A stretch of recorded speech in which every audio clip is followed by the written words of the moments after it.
Ah, the delicate touch of the television cop. Call it what you want. The cop show, the police procedural, the modern western. He had a knife. Americans love its signature subtlety.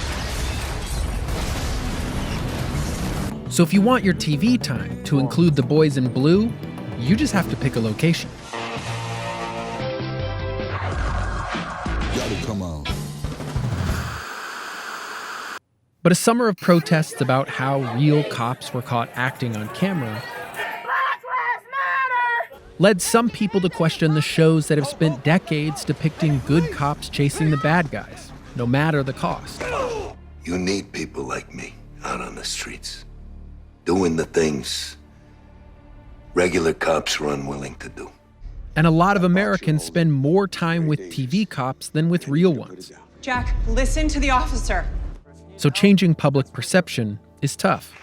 In so many ways, TV has become our civic vehicles. They teach us about civics in ways that we don't learn in school. And whether that's a good thing or a bad thing, we should know that it's a thing.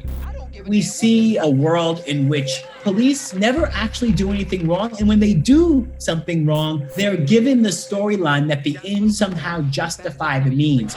You raped them, didn't you? Huh? Right? You raped them, right? You have to be living behind a golden fence paid for by the money you are making off of the shows that you traffic into our homes to believe that you can sort of make these shows and they could be apolitical and have absolutely no consequence. You don't like the way I do business? I'm not woke enough for you?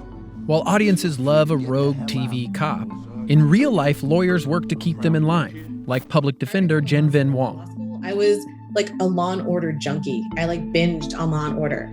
And then law school basically ruined the show for me. We asked Wong to binge watch some cop shows with us, to point out all the ways fake police send the wrong message about how real police are supposed to act. Hey, drop the knife. As a lawyer, what I see is this problematic approach. They don't know whether or not he's intoxicated. They don't know whether or not this person is mentally disturbed. And instead of de-escalating, they advance towards this person with their gun drawn before there was even a threat to begin with. Ever do time? I don't want to answer any more questions until I know what's going on. Oh, you want to answer the question? Yeah, that's an illegal interrogation from the get-go. I want a lawyer. You can't do this. No, this is just us, Ken. Also, the minute that you ask for a lawyer, they're supposed to stop questioning you. They also used excessive force. Cool. But perhaps more disturbing than all the times TV cops throw out the rule books Fake cops aren't allowed to torture is how often they're following them exactly. Okay. Yeah, they're allowed to lie to you to extract a confession. Because he didn't actually harm him there, right? So he didn't actually engage in excessive use of force. The damn popsicle. Yeah, I saw that bit in a comic book once. Well, as you well know, we will need a warrant to search the house. Agent Callan, these are exigent circumstances. You let me worry about the legal ramifications while you find out who killed Agent Park. Obviously, we don't see exigent circumstances, but she knew that those were the magic words and she said it.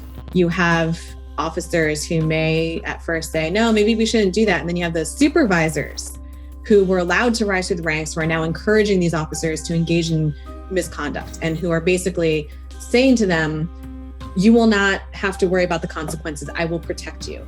And what that means is we don't have bad apples. We have a bad system. So if there's a real life system that's set up to protect police, TV's showing us exactly how it's done and making it seem okay. The blue wall is a tricky thing. The depiction of police as the good guys may not be some big communal accident. TV shows looking for gritty realism often bring real cops into the writer's room to consult on specifics and spin. Those bastards have no right. Unfortunately, Sid, they do. These shows serve as a PR vehicle for law enforcement that can sometimes make us believe that the system is working okay. Okay, we're police officers. Imagine if hospital shows were putting out misinformation about cancer or HIV and AIDS, or diabetes, or COVID-19. Grab a hold of that, would you? Hold on really tight. We would call it irresponsible. We would recognize the power of those storylines and their impact. What's this? Oh, that's nothing. It's just a little police reform. Some shows are now saying they'll reconsider how they portray policing. And some are at least trying to look like they're following through with it. The NYPD has... I have a lot of work to do. Yeah. You do.